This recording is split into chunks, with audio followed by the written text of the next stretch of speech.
नमस्कार, बहुत स्वागत है आपका। मैं हूं आपके साथ अमित शर्मा। शुरुआत करेंगे इस वक्त की बड़ी खबर के साथ। भ्रष्टाचार पर सीएम योगी का बड़ा एक्शन देखने को मिला है। लखनऊ से बड़ी खबर, भ्रष्टाचार पर सीएम योगी का बड़ा एक्शन हुआ है। पीडब्ल्यूडी विभाग में तबादलों को लेकर बड़ी कार्रवाई हुई है। पीडब्ल्यूडी विभाग में तबादलों को लेकर बड़ी कार्रवाई हुई है। सीएम ने पीडब्ल्यूडी मंत्री जितिन प्रसाद के ओएसडी को हटा दिया है। ओएसडी के खिलाफ विजिलेंस जांच की सिफारिश की गई है। केंद्र से प्रतिनियुक्ति पर ओएसडी अनिल कुमार आए थे, जिन्हें हटाया गया है। और ये निर्देश पत्र भी आप देख पा रहे हैं स्क्रीन पर इस वक्त। तबादलों पर अनियमितता को लेकर ये पूरी कार्रवाई की गई है। पीडब्ल्यूडी विभाग में तबादलों पर अनियमितता के गंभीर आरोप लगे थे और इस मामले में मुख्यमंत्री योगी आदित्यनाथ ने संज्ञान लिया। पीडब्ल्यूडी मंत्री है जितिन प्रसाद, जिनके ओएसडी अनिल कुमार को हटा दिया गया है। अनिल कुमार वही है जो केंद्र की प्रतिनियुक्ति पर आए थे और पीडब्ल्यूडी विभाग में तबादलों पर अनियमितता को लेकर यह कार्रवाई की गई है। मुख्यमंत्री योगी आदित्यनाथ ने इस पर संज्ञान लिया और केंद्र से प्रतिनियुक्ति पर आए ओएसडी अनिल कुमार को हटा दिया है। भ्रष्टाचार पर सीएम योगी का बड़ा एक्शन हुआ है।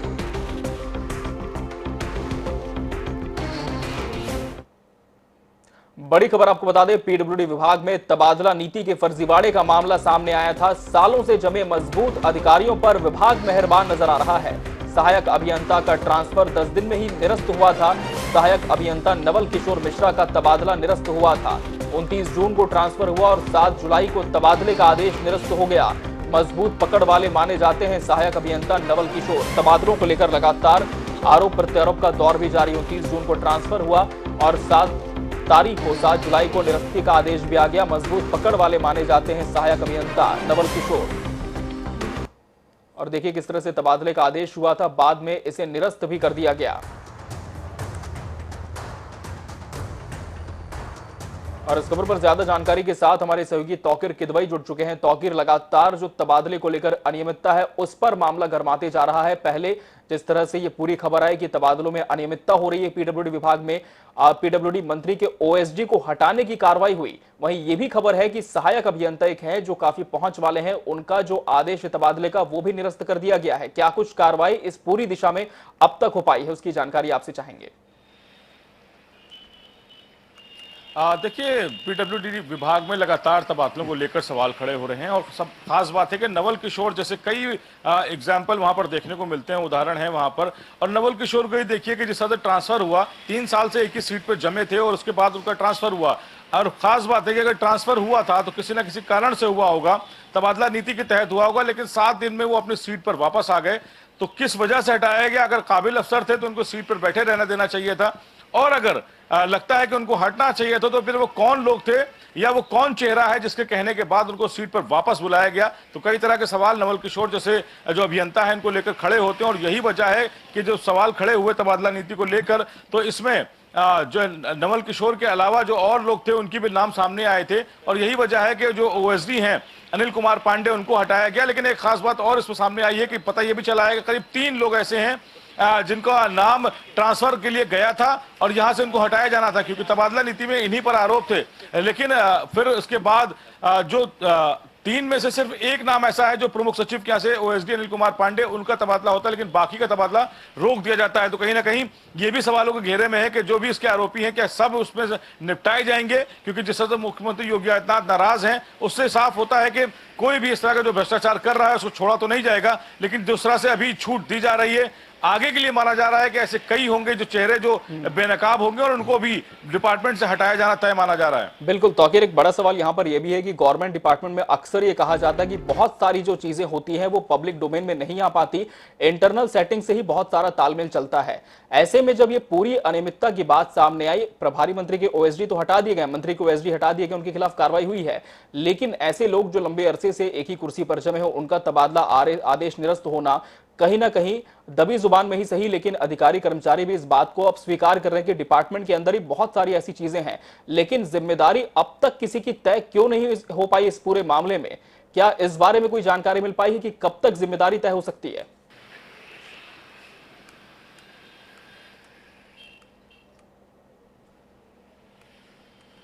चलिए, तौकीर से संपर्क नहीं हो पा रहा है। बहुत शुक्रिया तौकीर, हमारे सहयोगी जुड़े थे जिन्होंने अहम जानकारी दी इस पूरे विषय को लेकर।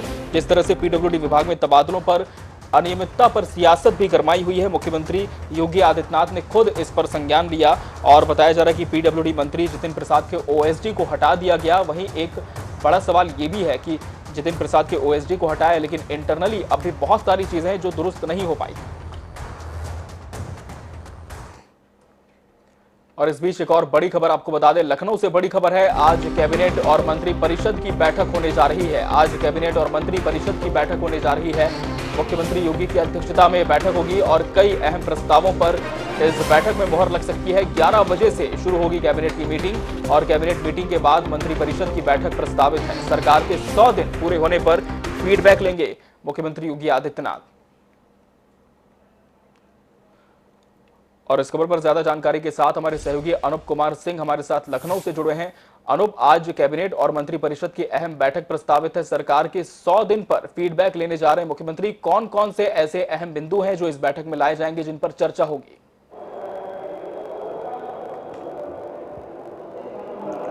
और देखिए, आज योगी कैबिनेट बैठक काफ़ी अहम मानी जा रही है, क्योंकि लगातार जिस तरीके से जो 100 दिन का जो काम हुआ है उसको लेकर, हालांकि अभी मंत्री फीडबैक जो प्रेस कॉन्फ्रेंस के द्वारा जनता को बता रहे थे कि 100 दिन में कि सरकार ने कितने काम किए हैं, क्या खाका तैयार किया गया था योगी आदित्यनाथ के बाद।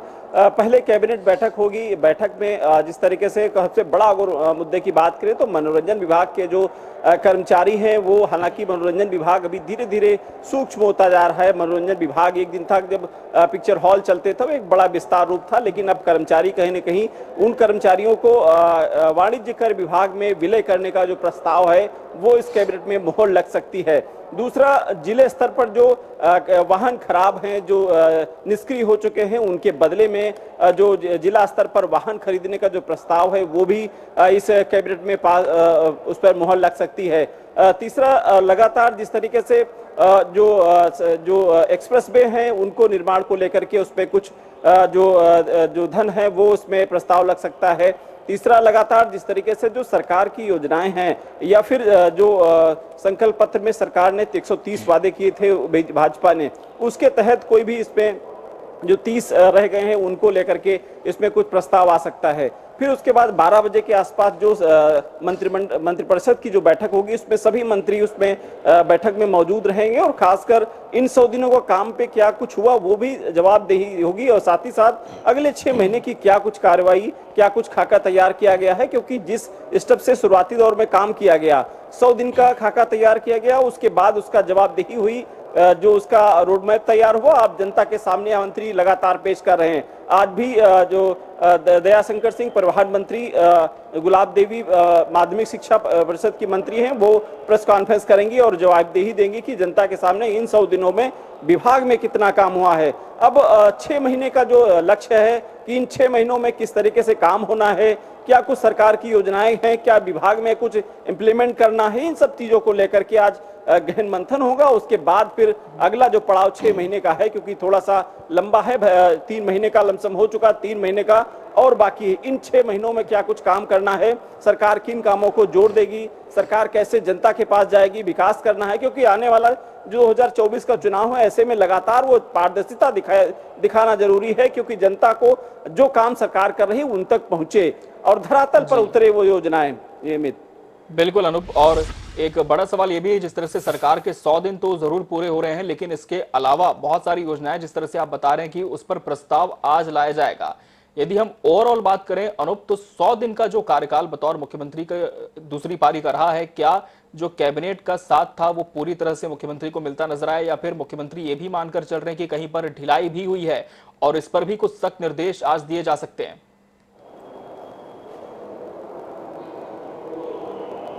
अब देखिए, 100 दिनों को काम में कुछ विभागों में थोड़े बोड़े काम रह गए थे, उसको लेकर एक निर्धारित किया गया था कि तारीख पर, इस फला तारीख पर आप सारे काम पूरे कर लीजिए, तो वो तारीख खत्म हो चुकी है। अब आज जो भी होगा जवाबदेही होगी कि जो सरकार में 100 दिन के काम जो रह गए थे, कुछ पेंडिंग रहे थे, वो विभाग ने अपना काम पूरा कर लिया है, नहीं पूरा कर लिया है। इसमें मुख्यमंत्री योगी आदित्यनाथ कोई भी कुताही नहीं करते हैं। अगर 100 दिन का काम दिया है तो उस फीडबैक भी लेते हैं कि कब काम वो खत्म हुआ है, क्या वाकई में पूरा हुआ है। फिर उसके बाद मुख्यमंत्री पिछली सरकार में भी देखने को मिला है कि ग्राउंड पे उतरते हैं, वो जिला स्तर पर दौरे भी करते हैं और वह हकीकत को देखते हैं, क्या जो विभाग में काम हुए हैं वो गांव स्तर पर हकीकत में काम पहुंचे हैं या नहीं पहुंचे, या बिचौलिए सिर्फ कागज पे ही काम हो गए हैं। तो ऐसे में जो मंत्री अपने विभाग के काम है वो लगातार 100 दिन के काम कर रहे थे। अब देखना ये होगा कि आज मंत्रिपरिषद की जब बैठक होगी तो कौन से विभाग पूरा काम कर पाए हैं जो विभागों नहीं कर पाए हैं, या फिर अभी भी बाकी है, उसको लेकर मुख्यमंत्री क्या को निर्देश देते हैं?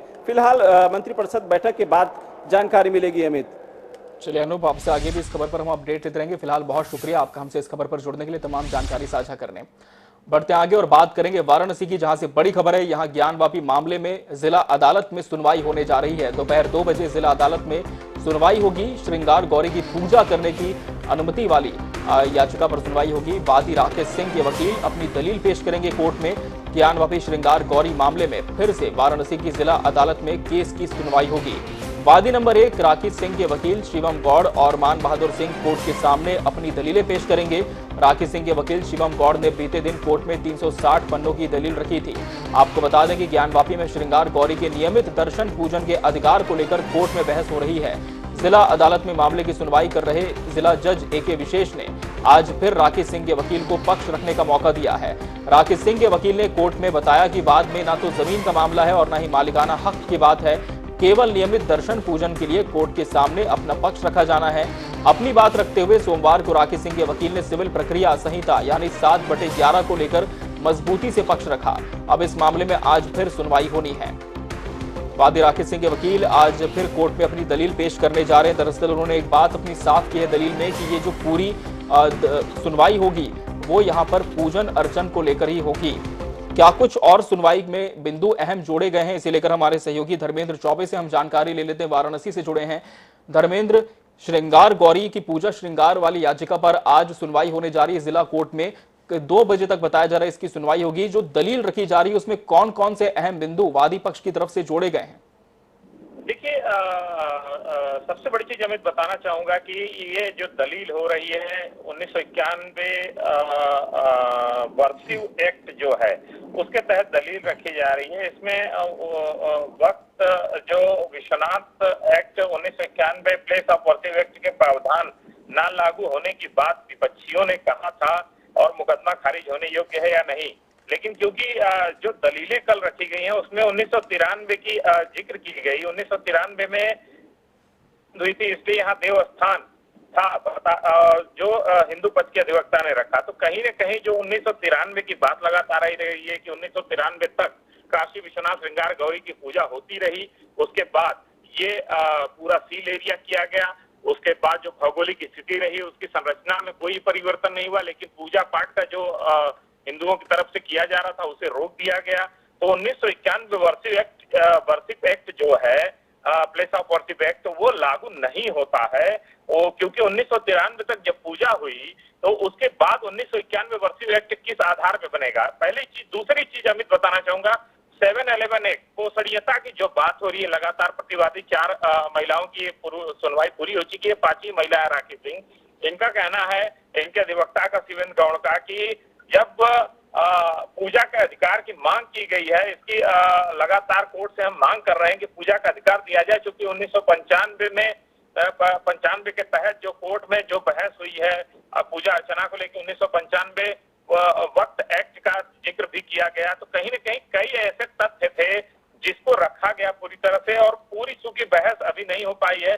भौगोलिक संरचना की बात हुई है और सन वाइज जैसे 93 की बात की गई, 95 की बात की गई, और जहां वहीं भी प्रतिवादी पक्ष द्वारा लगातार जो है 1991 और 711 एक्ट पोषणीयता का आधार बनता है या नहीं बनता है।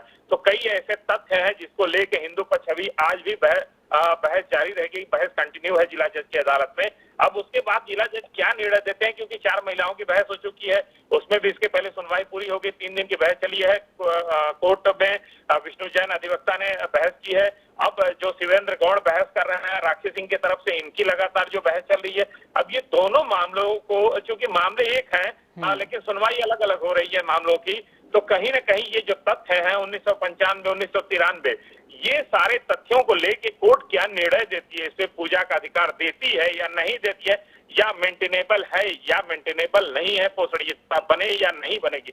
कई ऐसे आधार हैं जिसको लेके लगातार अमित बात हो रही है। अमित बिल्कुल बिल्कुल, तो मामले की लेकिन सुनवाई अलग अलग हो रही है। धर्मेंद्र, आपसे हम ये भी जानना चाहेंगे, जिस तरह से जिला अदालत में इसकी सुनवाई हो रही है और हमने हर बार देखा है कि जब भी इस विषय से जुड़ी हुई कोई भी खबर आती है, कोई भी मुद्दा उठता है, तब एक पूरी तरह से चाक चौबंद व्यवस्था इस पूरे क्षेत्र में कर दी जाती है। तो क्या आज भी वहां पर जो जिला प्रशासन है, पुलिस प्रशासन है, वो मुस्तैदी से मोर्चा संभाले हुए हैं ताकि किसी भी तरह की अप्रिय घटना ना हो, यदि सुनवाई होती है या फिर आगे जब सुनवाई टलती है तब?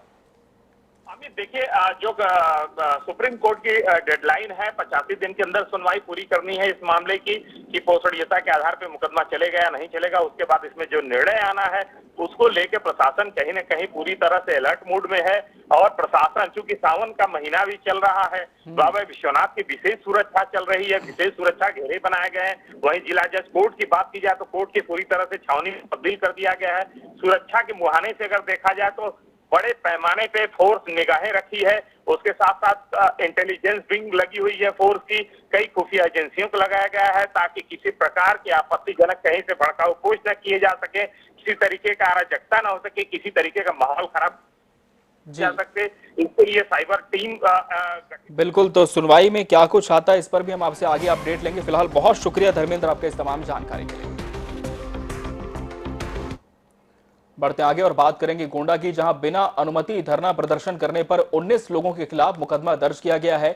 यह मुकदमा लोक सेवक के काम में बाधा डालने पर दर्ज हुआ है। आपको बता दें कि भोलू सिंह हत्याकांड को लेकर जिला पंचायत टीन सेट में बिना अनुमति के भीड़ लगाकर प्रशासन के खिलाफ कुछ लोग धरना देकर नारेबाजी कर रहे थे, जिसके बाद कार्रवाई करते हुए पुलिस ने 19 प्रदर्शनकारियों को हिरासत में ले लिया। बीते महीने छपिया थाना क्षेत्र के तांबेपुर में प्रधान प्रतिनिधि भोलू सिंह की गोलियों से भूनकर हत्या कर दी गई थी, जिस मामले में पुलिस ने सभी आरोपियों को पहले ही गिरफ्तार करके जेल भेजा है। छपिया थाने में हत्या की घटना हुई थी, उस घटना की पीड़ितों को लेकर के वो वहाँ पर बैठ गए थे। उनसे जाकर के प्रशासन के द्वारा, पुलिस के द्वारा वार्ता की गई, परंतु वो जो है उनके द्वारा भी बात सुनी नहीं गई। इसके बाद उनको समझाने के बाद उनके द्वारा जो है समस्या उत्पन्न। और इस बीच उत्तरांचल की बात करते हुए बड़ी खबर आपको बता दें, देहरादून से है, जहां मौसम विभाग के अलर्ट के बाद उत्तराखंड में भयंकर बारिश हो रही है। राजधानी देहरादून समेत कई जिलों में तेज बारिश शुरू हो चुकी है। टिहरी, पौड़ी, नैनीताल, चंपावत, बागेश्वर और पिथौरागढ़ में बारिश हो रही है। पर्वतीय इलाकों के साथ मैदानी इलाकों में भी भारी बारिश हो रही है। देखिए, तस्वीरें भी सामने आई हैं, ये अलग अलग क्षेत्रों की तस्वीरें हैं जहां भारी बारिश हो रही है। और इस वक्त क्या हालात हैं इस पूरे क्षेत्र के, जान लेते हमारे सहयोगी अजीत कांबोज हमारे साथ जुड़ चुके हैं। अजीत, मौसम विभाग ने पहले ही बारिश का रेड अलर्ट जारी किया था और कहीं ना कहीं यह भविष्यवाणी सही भी हुई है, क्योंकि देहरादून से लगे हुए कुछ और क्षेत्र हैं जहां पर भारी बारिश हो रही है। इस वक्त किस तरह के हालात वहां पर हैं, जिला प्रशासन की क्या व्यवस्था है इस पूरे हालात को लेकर कि कहीं पर भी किसी तरह की घटना ना हो बारिश के चलते, क्योंकि प्राकृतिक आपदाओं का क्षेत्र भी लगातार इसे देखा जा रहा है। बिल्कुल, आपने ठीक कहा। अगर उत्तराखंड की बात की जाए तो 2 दिन पहले रविवार को मौसम विभाग की तरफ से ये भविष्यवाणी की गई थी कि अगले 3 दिनों में उत्तराखंड में भारी से बहुत भारी बारिश होगी। इसको एक तरह से रेड अलर्ट के तौर पर यहाँ पर जारी किया गया था और उसका असर यह है कि सुबह से ही राजधानी देहरादून समेत प्रदेश के तमाम जनपदों में भारी बारिश यहाँ पर शुरू हो चुकी है। देहरादून की अगर तस्वीरों पर नजर डालें तो ये इस वक्त की ताजा तस्वीरें हैं। मौसम पूरी तरह से खराब बना हुआ है और भारी बरसात जो है वो लगातार जारी है। जो तस्वीरें सामने आ रही है राजधानी देहरादून की, अगर हम बात की जाए तो सड़कें पूरी तरह से नदियों में तब्दील हो चुकी हैं। भारी बरसात है।